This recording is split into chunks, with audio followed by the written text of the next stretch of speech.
Hey everyone, welcome to Locked On Lakers for Friday. Brian Kamenetsky, Andy Kamenetsky. The Lakers have the 17th pick in the upcoming NBA draft. Who would be a good fit for them? That's next. You are Locked On Lakers, your daily Los Angeles Lakers podcast. Part of the Locked On Podcast Network, your team every day.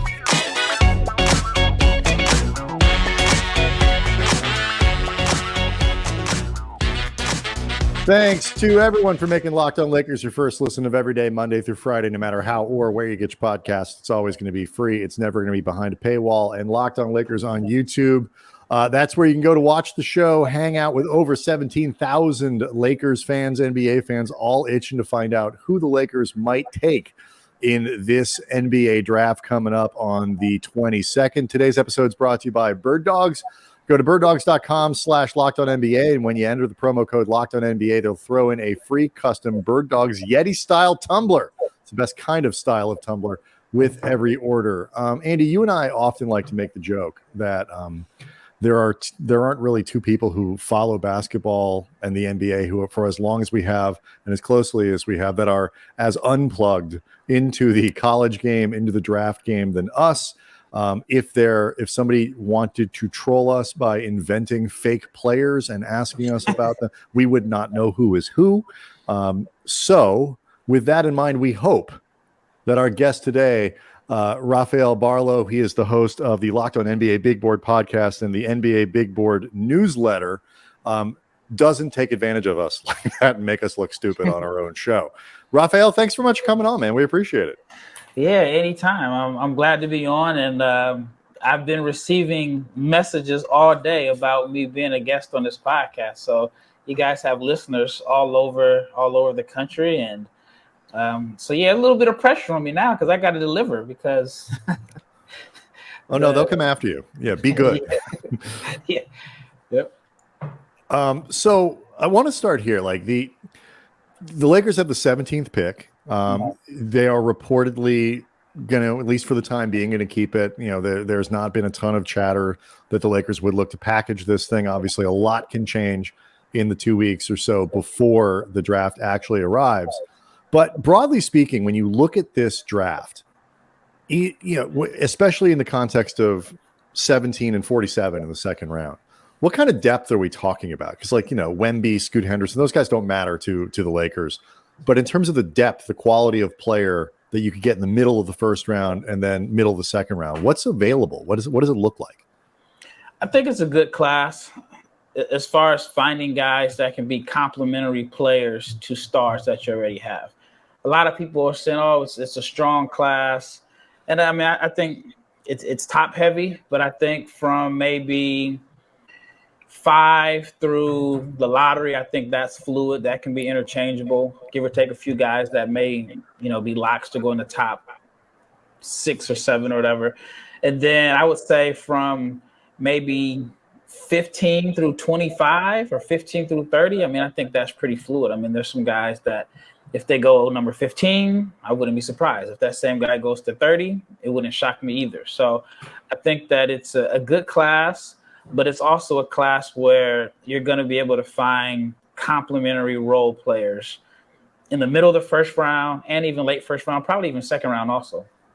When you talk about it being a strong class, do you tend to look at it more through the lens of ceiling or floor when you're trying to figure out the potential of these players? I mean, obviously ceiling. I mean, that's what everybody. Well, I mean, you could look at. I mean, to me, it's not necessarily obvious, just because you know the safety of a high floor can have a pretty good value for a team as well. You know what I mean? Yeah. Depending on how realistic you think another player's ceiling is.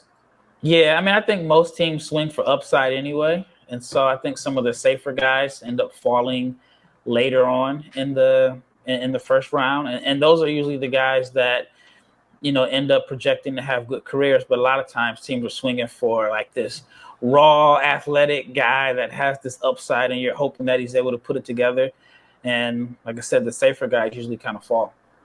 Could that advantage a team like the Lakers, like you said, you know, obviously built around LeBron, built around Anthony Davis, where you are looking for a complementary player to come in and help? Like, that type of guy who might be a little bit safer, maybe lacks the ceiling, but has that higher floor?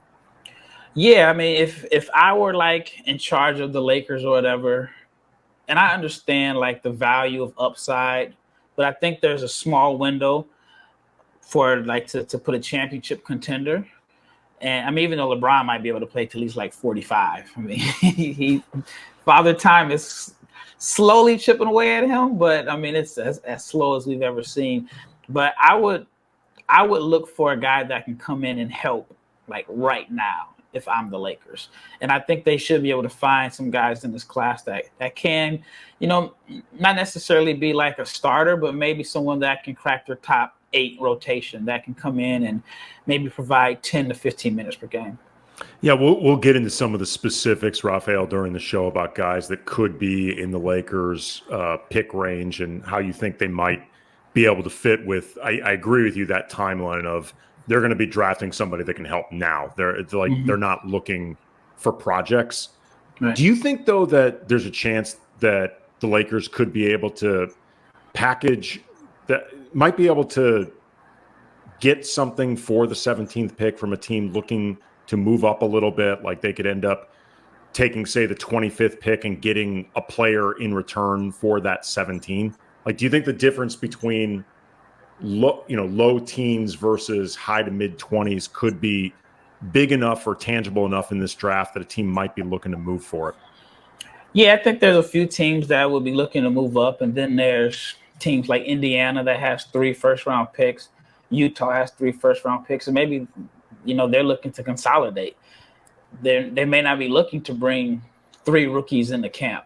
So I think that there could be something there. I think a team like Houston, I know Houston's probably not looking to bring in another young guy or whatever. So they may be, it may be a situation where they could possibly be a trade partner. I'm not saying like they have like the greatest pieces that could help, but maybe a guy like Jayshawn Tate could be available in some type of trade. So, but I do think that. Go ahead. No, I was going to say, it's an interesting question just because like the Lakers, and we'll talk about this just because, the Lakers do have good track record at finding those guys. I think that's sort of what you're getting at, Andy. Like if they can pick up an extra second rounder or the 25th pick and the 35th pick, like is the gap between 17 and say early 20s in terms of the quality of player, do you think that'd be like really tangible that they could, that they could go get? Yeah, I think like you said, they have a good track record. I think if there's a guy that they like and they feel like he's available at 20, which is a possible, or 25, I think that it does make sense to get that guy and pick up an asset along the way. Okay, so in the next segment, we want to get into, I know Andy's got a bunch of names of guys that he wants to ask about specifically, but when you look at the 17th pick, and I've been, spending the week looking at mock drafts and this and that. Again, no idea who most of these people are, but trying to see where they aggregate out to, what kinds of players are available and who they're talking about. And then, we know what the Lakers could use, and then whether or not a player like that would make sense. When you think about, 4 or 5 guys who could be available at 17, we'll get into the descriptions after the break, but who are some of the names that you think are live for the Lakers there? Yeah, I mean, I think about wings that could be available that can shoot. I mean, to me, that would be like the most important position. And there are a lot of wings in this draft. I mean, Jet Howard from Michigan could be available. That is who we took in the Locked On mock draft. I remember. We learned about like 30 seconds after we had found out that the guy that we were going to take, Derek Lively, who we thought both filled a role as a center and also was a clutch guy, which, gave him a nice little leg up. We had to learn about Jet Howard, but we figured that, he comes from, good pedigree with his dad being Juwan, and Juwan Howard and Rob Pelinka were teammates at Michigan. Yeah, and we had 30 seconds to figure this out. Well, the first thing we did was, and we were really confident that Jet Howard was a real person, which is, again, our main criteria in things like this, to make sure that we're not doing something really stupid. Good pick, bad pick, that can be debated. That is not a real person, guys. Is really embarrassing on that show. Yeah, so Jet Howard, who else you pegging? Yeah, Bryce Sensabaugh from Ohio State may not be able to help on the defensive end, and I can say the same about Jet Howard, but he's a guy that shot over 40% from three. If Jordan Hawkins is available, and I think he has a range, and it's talking about Jordan Hawkins from UConn, he's coming off a national championship. I think he has a range anywhere from 12 to 20, and I can make a case and say he's arguably the best shooter in this class, especially when you consider that the degree of difficulty on his shots. He's a very good movement shooter. And I mean, there's some guys that, on paper, their numbers look better, but they may have been just spot up shooters. Jordan Hawkins has that rare ability to be able to shoot on the move. So think of like Rip Hamilton with more range. I know it's kind of a lazy comparison because they both went to UConn, but he's that type of active guy that can fight off screens and basically catch fire and let it go in one I don't know what's the word I'm looking for, but basically like motion. He's a guy that can let it fire. Yep. Shoot it, let it fire. And he's accurate. So I think he could help. Trying to think. I mean, as far as like a big, and you talk about a clutch guy, Noah Clowney is someone that I think could be in that range. He's a big 6'10", kind of came out of nowhere in a sense, wasn't like a 5-star recruit, wasn't someone that we thought was going to be a one and done, played a role in a good Alabama team, shows flashes of upside as a shooter, and he's represented by clutch. So it does help. There. All right. So I know Andy's got a few other names. I'm not sure how many of those, Andy, that Rafael just mentioned are on your list. I believe just about all of them. So it's nice to know, if nothing else, I can read mock drafts well. Yes. So we'll get a little more details on some of the guys that you're curious about. We'll do that. And we'll get a little bit of insight from Rafael as to why he thinks the Lakers are so successful, particularly later in the draft, and the kinds of players that could be available for that second round pick that they currently have, whether or not it'd be worth them buying their way to pick up a second rounder, what kind of quality player might be available there. We'll do all of that next. Locked on Lakers is brought to you by Bird Dogs, the makers of shorts and pants that feature the future of comfort, which is built-in underwear. It's stitched inside the pants or shorts, almost like a layer of boxer brief that are at one with the clothing. They call it Comfort Kingdom, and you can rule this land in your Bird Dogs. You can look better, feel better, wearing the Bird Dogs. The stretchy fabrics make my legs, your legs, every leg in this world look great. They're comfier than other pants or shorts, and there's versatility. You can wear these shorts or pants on a golf course, work meeting, on a date, all in the same day. Great for grilling and sitting down watching some sports. They're also forgiving. They got a little bit of extra stretch in your midsection. If you need a little more room, nothing to be ashamed of, especially when you're going to look good in these Bird Dogs. If you go to birddogs.com/LockedOnNBA, enter the promo code LockedOnNBA, they will throw in a free custom Bird Dogs Yeti-style tumbler with every order. They are awesome. I use mine all the time. Get one of your own and get some Bird Dogs. All right, Andy, who do you got?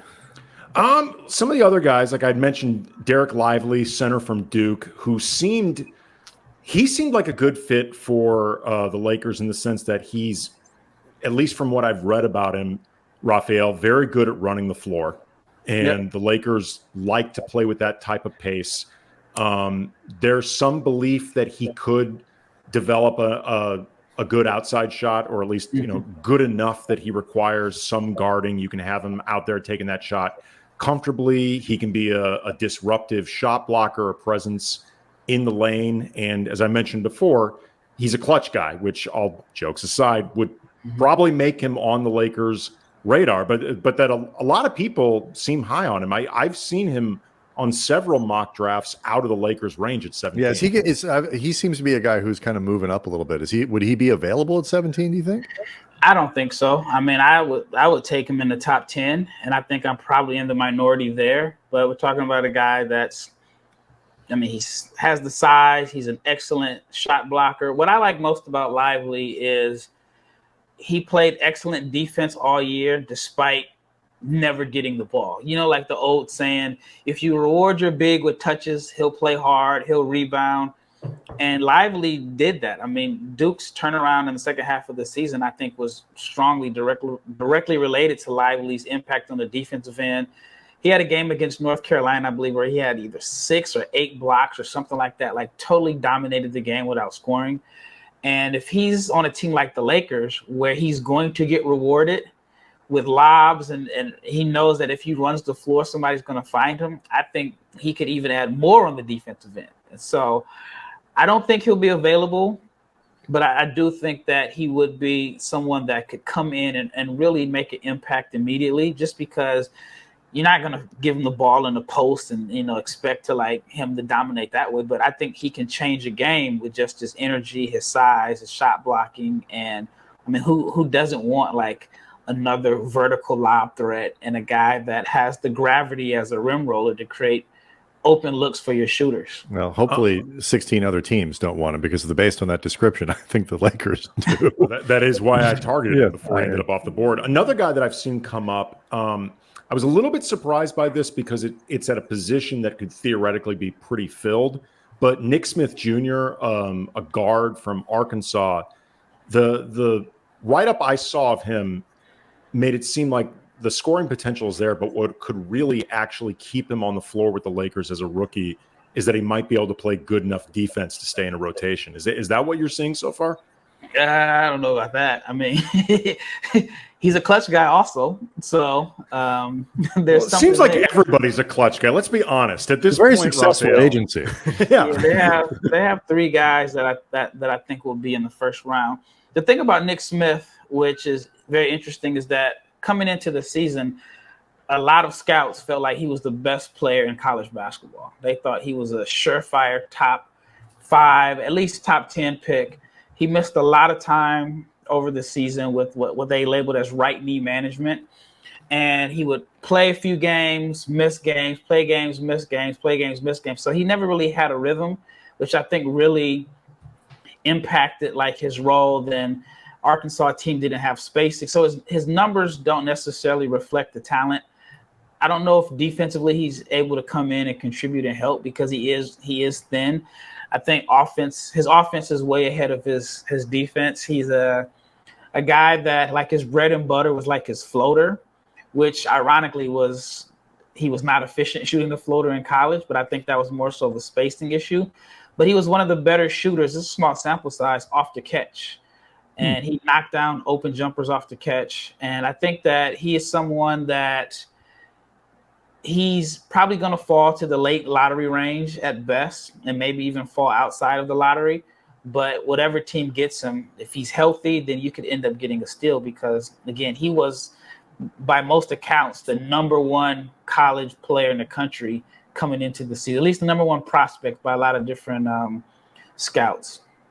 All right, well, I mean, just so you know, you can feel free to disagree with any of this analysis that I offer out, because none of it's mine. I've not seen any of these players. So you're not going to offend me in the slightest. Again, Nick Smith Jr. could have just as easily been the composite player on a video game that just gets filled in because they didn't have the rights before Andy saw this mock draft. Yeah, I don't know if you're going to get a 185-pound guard that's ready to contribute right away on the defensive end. That's 6'5". Okay, one more skinny. Wow.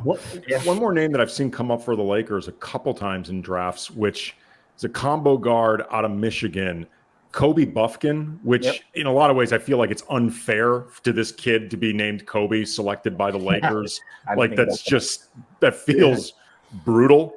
Yeah. But it seems like he's got a lot of versatility. What I'm seeing, he's got an outside shot. I've seen some defensive praise for him. What have you seen from him? And again, another Michigan guy, so Rob Pelinka's been watching him. Yeah.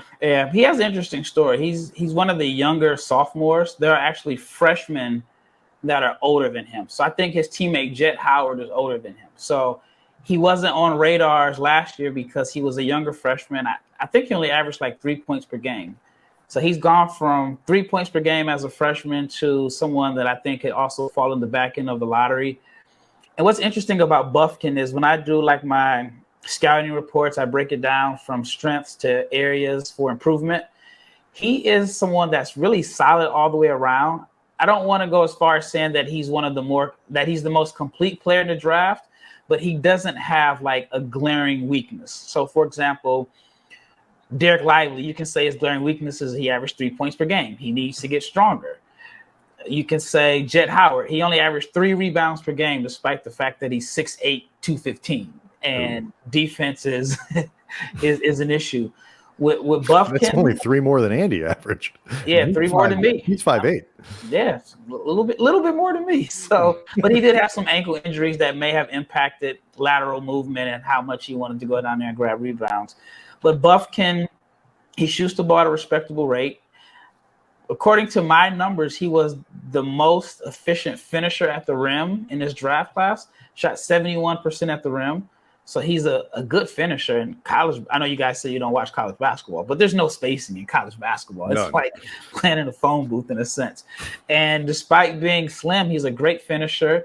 Like I said, he defends. He doesn't have like the glaring weaknesses that a lot of different prospects have. So I'd say between him, Cason Wallace, and obviously like Vic, I think those are 3 of the more well-rounded and complete players in this draft. So when you look at a guy like Buffkin, for example, who hopefully at the very least could slot in as the second most successful Kobe in team history behind Bryant and ahead of Karl, for a team that will always be driven by superstars, is he the kind of guy that, like, when you talk about ceiling versus floor, who has a pretty good chance of developing into like a really solid rotation player, valuable player on a good team like that? Because that kind of player is specifically valuable to the Lakers, who will almost always find their stars somewhere else.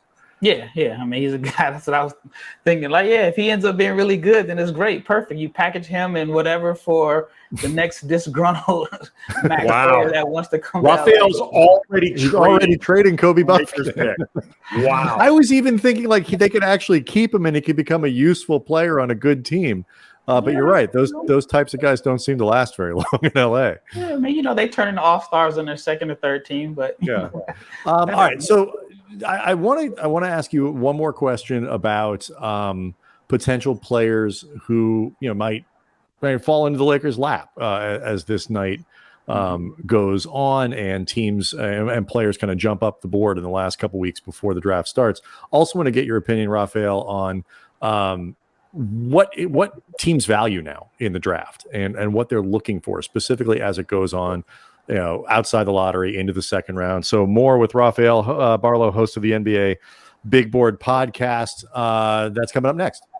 Locked On Lakers brought to you by FanDuel, and make a fast break to FanDuel during the NBA Finals, because right now new customers can get a no sweat first bet up to $2,500. That is $2,500 back in bonus bets if your first bet doesn't win. Just download the FanDuel Sportsbook app and you can bet on everything from the money line to the top point scorers, or get a little saucy with an exclusive bet like the 2x3, 2 3-pointers scored in the first 3 minutes. Plus, FanDuel even lets you combine your bets and a chance with a bigger payout with the same game parlay. It's safe, secure, really easy to use. Get paid instantly. There is no better place to bet all the playoff action than America's #1 sportsbook. Make every moment count more with FanDuel, an official sports betting partner of the NBA. All right, one more segment with the host of Locked On NBA Big Board podcast, Rafael Barlowe. We've run through a few names, and it's okay if you repeat a couple, but I'm really interested as players move up, guys like Lively and other, the French kid whose name I am forgetting, but he plays with Wemby. Bilal Coulibaly. Yes, he seems to be rocketing up draft boards really quickly. That obviously means that there are always, 2 or 3 dudes who, are left sitting in the green room, waiting to get drafted. Who are a couple guys that you think might end up slipping that were, considered, 8, 9, 10, 11, 12, or whatever it might be, whether now or a couple weeks ago, that the Lakers, should like run to the podium to take if they're still sitting around? Yeah, maybe Bryce Sensabaugh, who I talked about. I think Jet Howard is a candidate. So those are names that I've already mentioned. A name that I'm seeing, based off of like ESPN's mock, not saying like that's the end all be all, but they have Cason Wallace fall into like 15. And I think Cason can easily go in the top 10.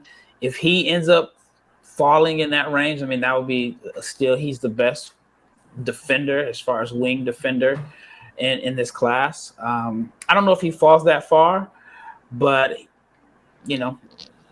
stranger things have happened. Sometimes all it takes is a couple trades, and then somebody ends up sliding. Another name that could fall, which it's not because of the last 3 weeks, but Dariq Whitehead. Dariq was a projected top 10 pick coming into the season, broke his foot or just had a foot injury in the preseason last year, didn't necessarily live up to all the hype.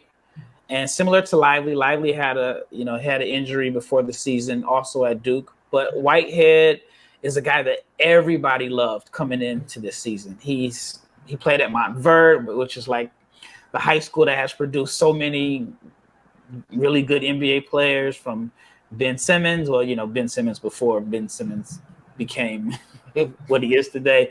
But Montverde has a history of producing talent from like Cade Cunningham, and he was highly touted as like this shot maker, wing playmaker. And he was reduced to like a role as like a spot up shooter this year at Duke, but he shot over 40% from three.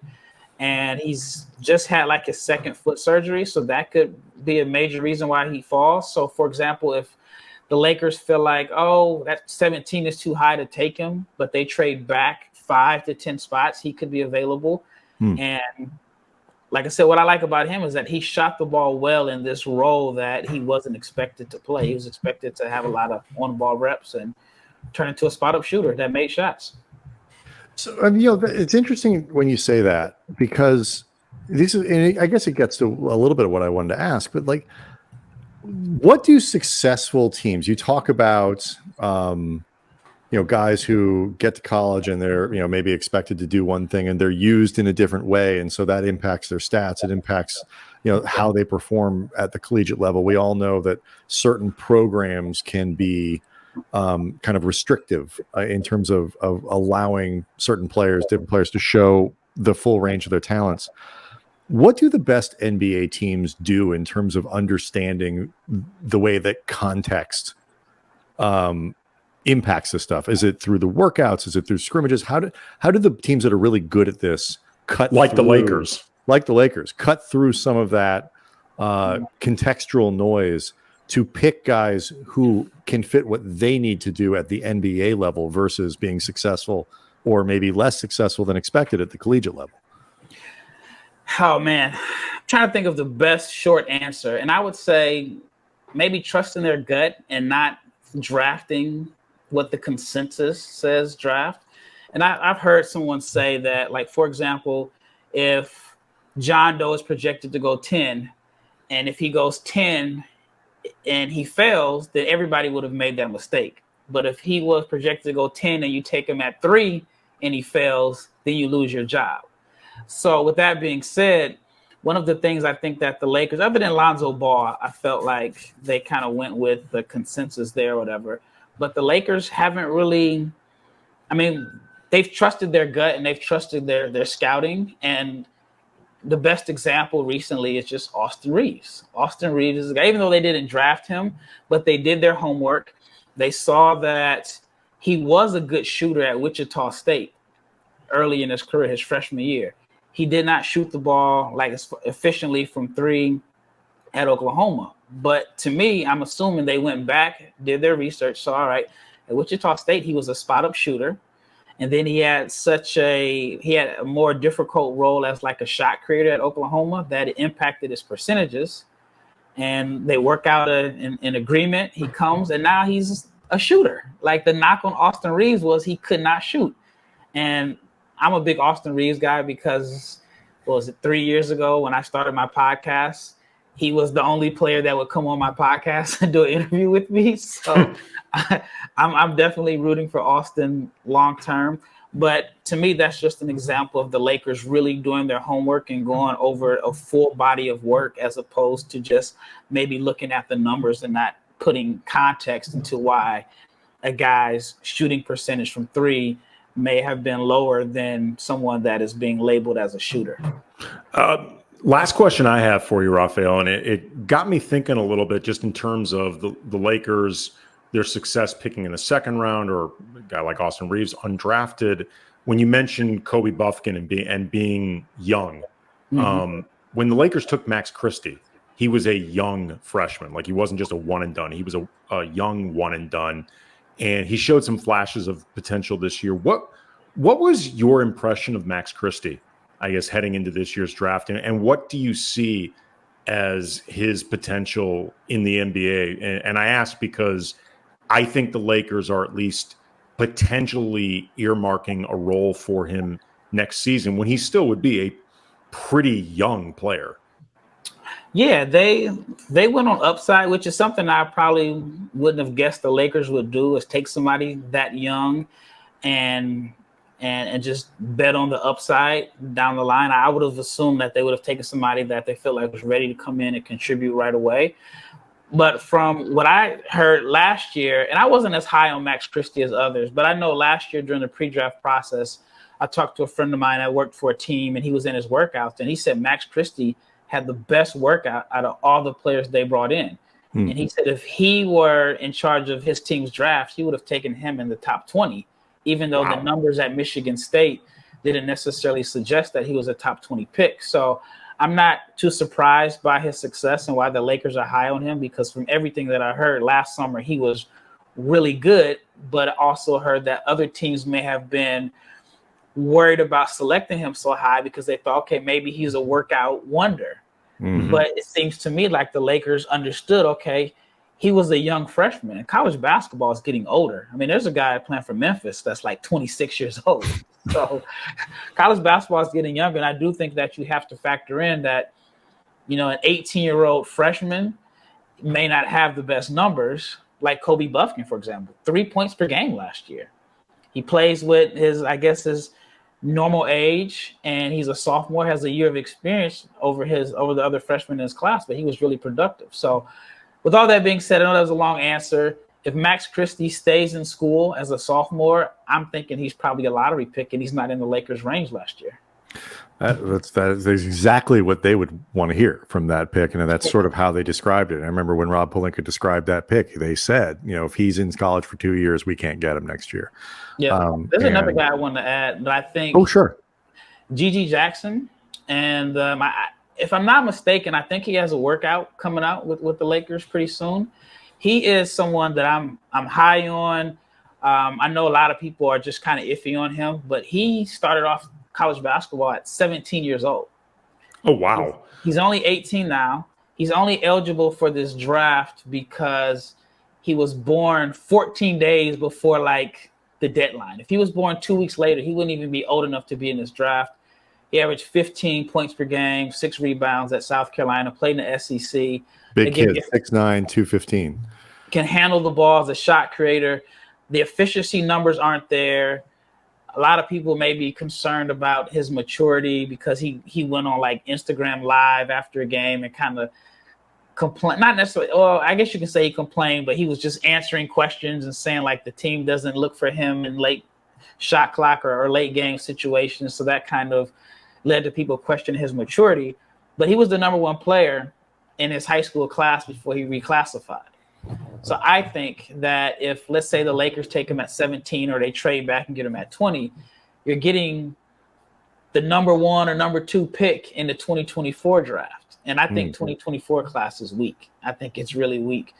And, you know, some people say that he made a mistake by classifying up because he was really young. I mean, 17 years old. But if the team, like, let's say it is the Lakers, if they say, well, you know what, he's not able to come in and contribute right away. But if we send him to South Bay for a year and use that season or next season as a developmental year, then maybe, you know, we have somebody that could really be something down the line. So he's a guy that I think that, similar to like the whole Max Christie situation, that the Lakers should definitely consider. And that, by the way, and so you're talking about a guy who could be available at 17, or even perhaps if the Lakers had their eye on him, wanted to trade back a little bit, might still be available in the 20s. Yeah, I think he has a wide draft range. I mean, if he goes late lottery because a team is thinking the same thing, like, you know, we won't be able to get him in this range next year if he stays. Some team may look at it like that, and some teams may say, hey, he's 18 years old. I mean, like, from the Lakers' perspective, an 18-year-old in Los Angeles with millions of dollars, that's a scary situation for me. But the good thing about that, and we'll wrap it here, is the Lakers, who have done a really great job with their G League team, have the benefit of having that organization run out of the same facility that the big club practices in. So they are around their G League prospects all the time. They are able to bring them back and forth to be around LeBron, to be around Anthony Davis, around Darvin Ham, around all of these veteran players and coaches. So that is a benefit to them when you do draft players who are younger. Yeah. The podcast is the Locked On NBA Big Board podcast. It's where you go on the network to get all the stuff that you're going to need between now and the draft. And then after the draft, when you start to look to next year's draft, when we're giving picks back to New Orleans, I believe. But still, listen to the podcast anyway. He also go subscribe to the NBA Big Board newsletter, and you will be as prepared as you can be for June 22nd. Rafael Barlowe, thanks so much for coming on, man. This is incredibly informative for us, and I know our listeners as well. We appreciate it. Yeah, no problem. Thanks for having me on. If you want to talk about second-round picks or guys that can potentially go undrafted, two-way guys for the Lakers, which you guys had success with undrafted players, let me know. I'll come back on. I have a couple guys in mind that I think could all be right, but be careful what you wish for, because we will do that. So that sounds good. We'll talk to you soon. Thank you so much.